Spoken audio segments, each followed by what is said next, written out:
Alright guys, welcome back. I recently picked up this Michigan BL700 backhoe. It's either a 1967 or a 1968.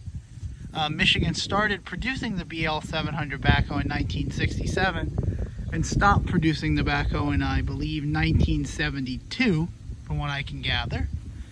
This is either a 67 or a 68 based off the serial number.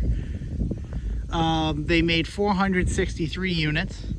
This one has a Continental flathead 4-cylinder. I believe it's an F124 engine. They did offer a Detroit Power, which was a 353, which was standard. The gas was an option. This machine has been in my crosshairs for a couple years now. I've known about it for about 5 years. It sat behind a local gas station, and I finally went by one time and there was a for sale sign, so I called the guy up and made a deal, and here it is. And just like to thank my friend George for coming down to move it for me. Big help, big help. So yeah, it's pretty rough. There ain't no two ways about it. You know, I got to do all the hoses. God knows the cylinders are probably going to start leaking. But yeah, I mean, I already had a duct tape up this one. It exploded. But it's, you know, it's got self-leveling bucket. And believe it or not, you know, the most important part, the bucket doesn't have holes in it. You know, I was really worried because you can see the rust line there. She was sitting pretty high. And the interesting part about this is the grill is just super overkill. You can see right there the lights. They didn't skimp out on the metal, that's for sure. And this thing weighs just about 12,000 pounds. The Detroit makes it roughly 400 pounds heavier than the gas option. And you got your tires, classic Michigan Planetaries. And here's the engine. Now, I'm not sure if it's seized. The exhaust stack was all rusted off, but the main hydraulic pump is off the flywheel on the bottom. And there's an accessory drive for the fan. I was able to turn that to a point. I'm not sure if that's compression or it's just got a stuck, you know, a hard spot in it, but who knows. Here's a cab. Got your steps. And one other funny thing while we're over here. It's all hydraulic steering. There's no direct linkage or shaft or anything from the steering wheel down to the steering axle. And the hydraulic tank is in the frame. You can see the little fill point right there. Thought that was pretty neat. And the hood actually just comes right off. You just pull it off. It's got 2-part doors. Pretty neat.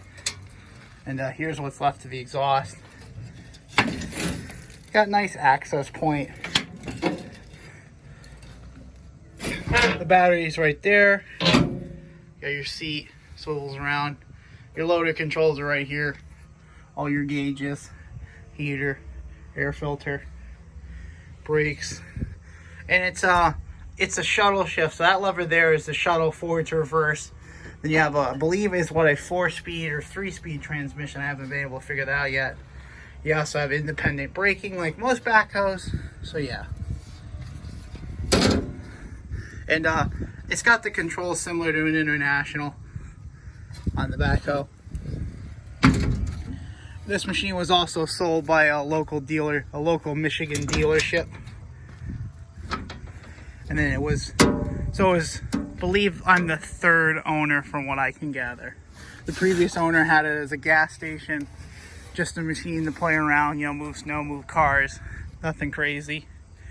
You got your outriggers, your backhoe. It does look like a Wainwright backhoe, but it has this Michigan build plate over here. So it's got serial number 20 on it, so it's pretty low. And what I can also gather is they had 2 different style backhoes. I'm not sure if the later model had a more conventional backhoe with the cylinder on the top versus in the stick like this is. And yeah, got all your hoses, your outriggers. And believe it or not, this actually comes off. There's 2 pins or bolts, I'm not exactly sure yet. And it comes off kind of like a quick hitch style. You got your backhoe. Linkage, cylinders, lift cylinder on the bottom there. It's real interesting getting it here because obviously it doesn't run. We had to chain it up, everything. Chain up the bucket, chain up everything. Yeah, that tire, you know, it was sitting, until I moved it, it hadn't moved in 10 years. And during that time, obviously, the tire is literally just disintegrated.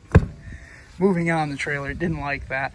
But it has tubes, because as you can see, these rooms are all cheeched. You got your gas can, or gas tank. The reason I say can is because he was running it off of a can because he believes the gas tank is rotted out. So it's just another thing to address. You have the other side here. A better view. It's a pretty cool machine. You know, I've only ever come across 2 of these personally. It's got roof vents. Now the back glass actually folds out and stores on top of the cab right there. You can see those little rubber mounts, little grommets.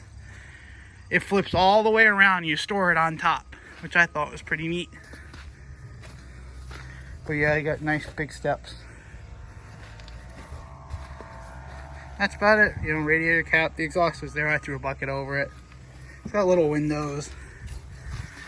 You can see the engine. The engine's got oil in it. Don't look like it's got water in it, but you know, who knows? It could be on the bottom of the pan. We threw a jump pack on it, but the starter is either frozen or dead. It didn't do nothing. So, yeah. That's about it. You know, long-term goals. Hopefully one day I'll get it restored. It's got good bones. It's not all rotted out. Make a nice candidate. You know, strip apart, strip down, repaint everything. It's not every day you see a Michigan backhoe. So yeah. All right, have a good day.